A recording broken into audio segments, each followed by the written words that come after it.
एक रात टेस नाम की लड़की डेट्रॉइट के ब्राइटमूर इलाके में अपने एयरबीएनबी पर पहुंचती है। बाहर ऐसा तूफानी मौसम चल रहा होता है कि लगता है ऊपर भगवान भी नेटफ्लिक्स पर हॉरर मूवी देख रहे हों। टेस आराम से लॉकबॉक्स खोलती है चाबी निकालने के लिए, लेकिन अंदर कुछ नहीं।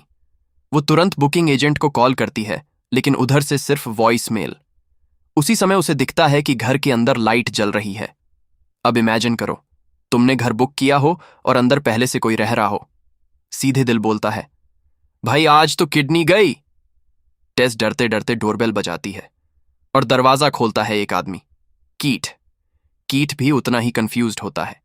वो बोलता है, भाई मेरा भी बुकिंग कॉन्फर्मेशन है। दोनों मोबाइल निकालकर ऐसे प्रूफ दिखाने लगते हैं जैसे पुलिस चेकिंग चल रही हो। टेस होटल ढूंढने की कोशिश करती है, लेकिन शहर में मेडिकल कन्वेंशन चल रही होती है, इसलिए सारे होटल फुल। कीट बोलता है, तुम बेड पर सो जाओ, मैं काउच पर सो लूंगा।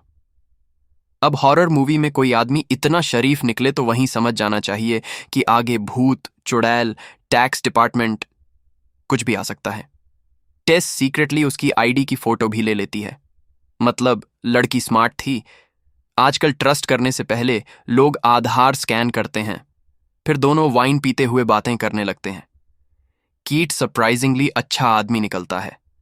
दोनों फिल्मों और म्यूजिक पर बातें करते करते घंटों बिताते हैं। लेकिन भाई, ये हॉरर मूवी है, यहां सब अच्छा चल रहा है। मतलब अगले 5 मिनट में मौत आने वाली है।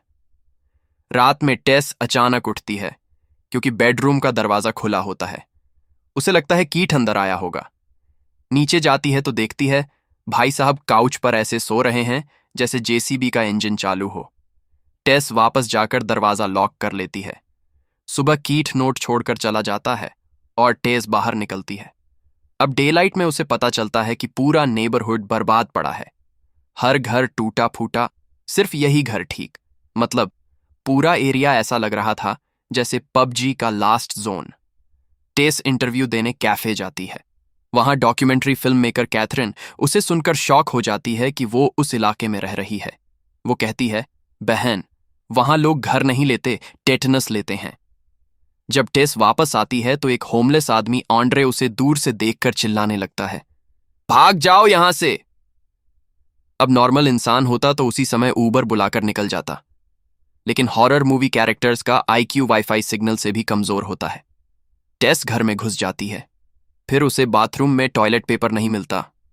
और दोस्तों, यहीं से पूरी फिल्म ऑफिशियली बर्बाद हो जाती है। वो बेसमेंट में जाती है पेपर ढूंढने। उसे पेपर मिल भी जाता है, लेकिन तभी बेसमेंट का डोर अपने आप बंद हो जाता है। अब वो फंस चुकी होती है। फोन ऊपर रह गया, की भी ऊपर। मतलब पूरा सेटअप ऐसा कि गोस्ट भी बोले, बहन RIP। इधर उधर खोजते हुए उसे दीवार में एक रस्सी दिखती है। जैसे ही वो रस्सी खींचती है, सीक्रेट डोर खुल जाता है। अब यहां कोई समझदार इंसान होता तो बोलता, नोप, मैं जा रही हूं। लेकिन नहीं, हमारी हीरोइन CSI ऑफिसर बन जाती है। वो अंदर जाती है और देखती है एक गंदा मैट्रेस, एक बकेट, एक पुराना कैमरा और दीवार पर ब्लडी हैंडप्रिंट। अब ये देखकर तो गोस्ट भी मकान खाली कर दे। तभी कीट वापस आता है। टेस उसे सब बताती है, लेकिन कीट बोलता है, बेसमेंट में वियर्ड चीजें होना नॉर्मल है। भाई का कॉन्फिडेंस देखकर लगता है उसने पहले भी 3-4 हॉरर मूवीज सरवाइव की हों। कीथ नीचे जाता है चेक करने और गायब। टेस उसे ढूंढने नीचे जाती है।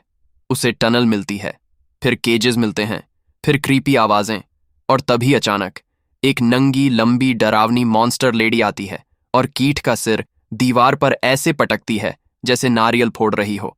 अब फिल्म अचानक दूसरी कहानी पर शिफ्ट होती है। एंट्री होती है AJ की। AJ एक फेमस एक्टर होता है जिस पर अब्यूज एलिगेशंस लगे होते हैं।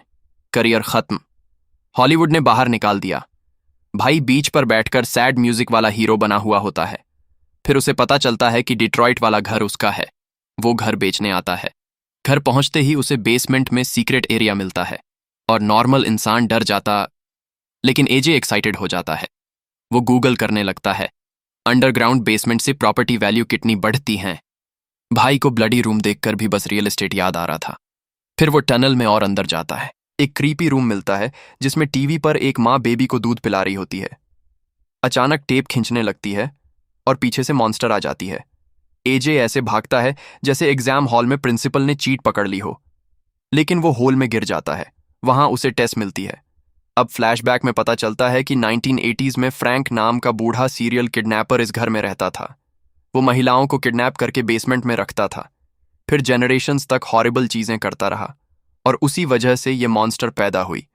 मतलब फैमिली ट्री नहीं, फैमिली हॉरर डीएलसी। मॉन्स्टर टेस और एजे को अपना बेबी समझती है। वो बॉटल में दूध लाती है। टेस सर्वाइवल इंस्टिंक्ट में दूध पी लेती है। एजे मना करता है। मॉन्स्टर का रिएक्शन ऐसा होता है जैसे इंडियन आंटी के हाथ का खाना रिजेक्ट कर दिया हो। फिर वो एजे को पकड़कर जबरदस्ती दूध पिलाती है। एजे का चेहरा ऐसा हो जाता है जैसे किसी ने उसे नीम जूस पिला दिया हो। टेस समहाउ भाग निकलती है। एंड्रे उसे बचाता है और बताता है कि मॉन्स्टर रात में बाहर आती है। फिर पुलिस आती है, लेकिन टिपिकल हॉरर मूवी पुलिस, यानी काम जीरो। टेस बोलती है अंदर मॉन्स्टर है। Police, madam proof? मतलब अगर मॉन्स्टर खुद आकर आधार दिखा देती तब भी शायद एफआईआर नहीं लिखते। आखिर में मॉन्स्टर एंड्रे को मार देती है। टेस और एजे पानी की टैंकी पर चढ़ जाते हैं।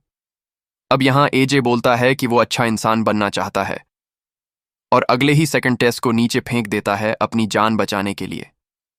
मॉन्स्टर सोचती है, अरे मेरा बच्चा गिर गया, और खुद भी छलांग लगा देती है। नीचे पता चलता है मॉन्स्टर खुद कुशन बन गई, इसलिए टेस बच जाती है। एजे नीचे आता है फेक अपॉलॉजी देने, लेकिन मॉन्स्टर उठती है और उसकी आंखें ऐसे निकालती हैं जैसे आलू छील रही हो, फिर उसका सिर फाड़ देती है। कार्मा ने फुल स्पीड इंटरनेट पकड़ लिया था। अंत में मॉन्स्टर प्यार से टेस को बेबी बोलती है। थोड़ी इमोशनल भी हो जाती है, लेकिन टेस गोली मार देती है और मूवी खत्म।